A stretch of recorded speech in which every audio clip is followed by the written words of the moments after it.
once upon a time, I had the perfect life.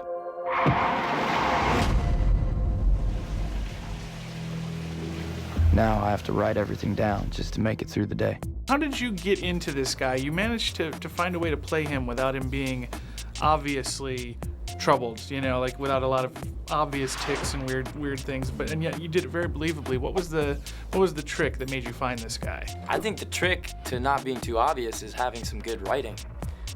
When your writing sucks, you kind of feel like you're having to constantly show the audience what's going on. But when the writing's good, you can kind of just sit back and let the story tell itself.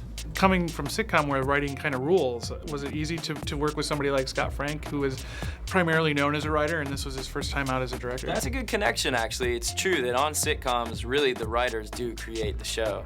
And it's rare in movies nowadays. Writers seem to have been totally de-emphasized in the world of movies in place of special effects and, you know, marketing campaigns. Isla was telling me that she, you know, kind of created a lot of backstory for her character because she had the time to prepare. Yours, probably a lot of it was already there for you, but did you go in deeper and deeper into who you thought this guy was before you started working on the film? The backstory of Chris is the movie.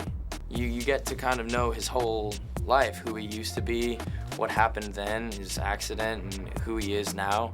He used to be, you know, the brightest star of his family in his town, and now he's just a janitor at a bank. It's a really interesting character. So, what was it? Motorcycle accident? If you don't mind me asking, I'm just curious. It was a car accident. I was driving at night. I hit a combine that was stalled in the middle of the road. Old Route 24. How does the thing like that happen? I had the lights off. Really? So this was quite the transformation. It took me a while to recognize you in this movie. Was that part of your game plan? Well, no, I mean, the no hair, you know, kind of beardy thing, that's how he was described in the script. How long did it take you to get the accent? You know what's weird is I've auditioned for stuff since The Lookout, and I've always been quite worried about accents, I mean, as you should be, to a certain extent. And I never really worried about it on this one. I mean, I just did my homework. And you have a few scenes with Jeff. Jeffrey.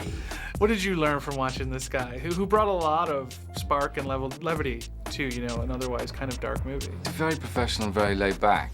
And, you know, it's not like he taught me some tricks like, oh, you should do this with your eyes, double click on the X button and everything will be okay. It's just a joy to work with someone who, as I said, is doing something different to what we normally see, even though, I mean, like Jeff gets cast left all around the place. I think he's a very underused and very, not underrated, but very underused actor. What's your real name? Why? Are you gonna Google me? I did. What would I find? Probably nothing. What happens if I Google Gary? How'd you meet Chris? Center put us together a few years ago. And now he's your best friend? He's a good friend. Maybe your only friend, huh? Why are you here? The same reason you are. What sort of moved you about her? She's not exactly the girl with the heart of gold, and she's not exactly the bad girl. But that's the greatest thing, the ambiguity of both, you know.